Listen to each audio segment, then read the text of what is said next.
Kita tahu bahwa media sosial salah satunya ini yang awalnya menjadi saluran berekspresi, saluran untuk berpendapat, bisa dikatakan sekarang berubah jadi medan perang. Siapapun yang berbeda itu jadi lawan. Belum yang namanya buzzer yang dipakai oleh semua kubu yang saling berkompetisi. Bagaimana menjaga ranah kompetisi politik di ruang digital ini, atau mungkin di ruang manapun, tidak melebar ke identitas, ke agama, ke yang lainnya? Mas Suski mungkin bisa menyampaikan pendapatnya. Bung Ray dulu. Ini saling tahu. Oke, Bung Ray, gimana? Gimana Anda melihat ruang digital kita? Ini kan dunia sendiri lagi ini. Ya. Dan apa namanya itu pola pendekatannya mesti dua. Pertama adalah memang meningkatkan literasi masyarakat kita terkait dengan penggunaan media sosial, dan ini bukan jangka pendek ya. Mesti harus jangka panjang gitu. Tapi sebetulnya kalau saya lihat gejalanya, akhir-akhir ini orang belajar kok dari peristiwa demi peristiwa. Oh gitu. Jadi belajar dari peristiwa Ahok ya. Ya, peristiwa Ahok itu kan menurut Setiati pembelahan. Ya. Nah, sejak saat itu orang mulai belajar bagaimana membuat counter ekonomi. Jadi gini, kalau kita termasuk hoax. Jadi gini, media sosial itu kan harus dilihat sebagai sarana, alat. Untuk apa? Untuk membuat kita itu bagaimana berkomunikasi secara efektif dan bagaimana kita membangun yang disebut network jaringan.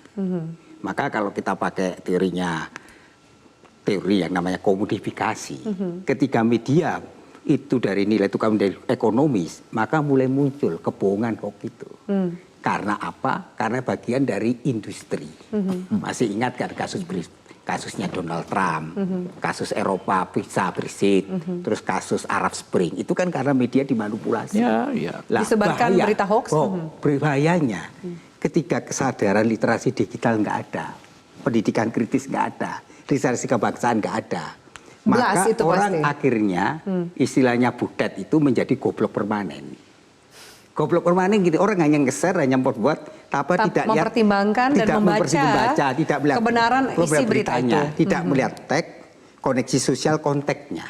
Ini kerap kali tag itu dipotong dari konteksnya. Tapi nggak bodoh permanen dong Romo. Kalau Romo tadi mengatakan bahwa orang sudah mulai belajar loh dari peristiwa yang terjadi di 2014, 2019, sekarang kita mau 2024 loh. Kesadaran kritis itu penting. Tapi kalau kita hanya tukang forward, itu goblok permanen. Tapi kalau kita lihat justru yang kritis tuh ada di Twitter. Wah, itu tweet war sering sekali. Itu kan adu kekritisan. Adu kekritisan oke. Tetapi ruang publik harus ada kepatuhan pada etika bermedia. Di satu segi ya, saya sih melihatnya demokrasi kita ini sebetulnya sangat tergantung pada medsos. Betul. Bukan hanya di Indonesia, saya kira itu global lah. Sebab kelihatan trennya sekarang persoalan-persoalan kebangsaan itu diselesaikan oleh medsos sebetulnya gitu.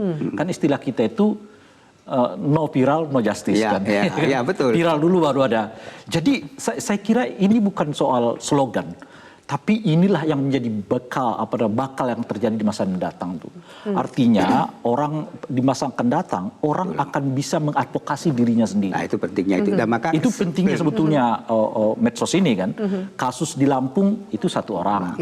Kasus di Jambi ya satu orang. Tapi kasus juga di Jawa Barat satu orang. Tapi dua jenderal itu karena tekanan media sosial. Ya itu maksudnya. Meskipun kelihatan sekarang ini polanya ya masih agak zigzag tapi dari pola ini kita melihat sebetulnya tren di masa mendatang itu demokrasi ini justru sangat positif dengan kehadiran medsos karena nggak tergantung lagi kepada politik formal. Itu betul. Sekarang jangan-jangan di masa depan. Jadi balance-nya adalah di media sosial. Jangan-jangan di masa depan itu pengawasan pemilu lewat itu bukan lagi tergantung di DPR.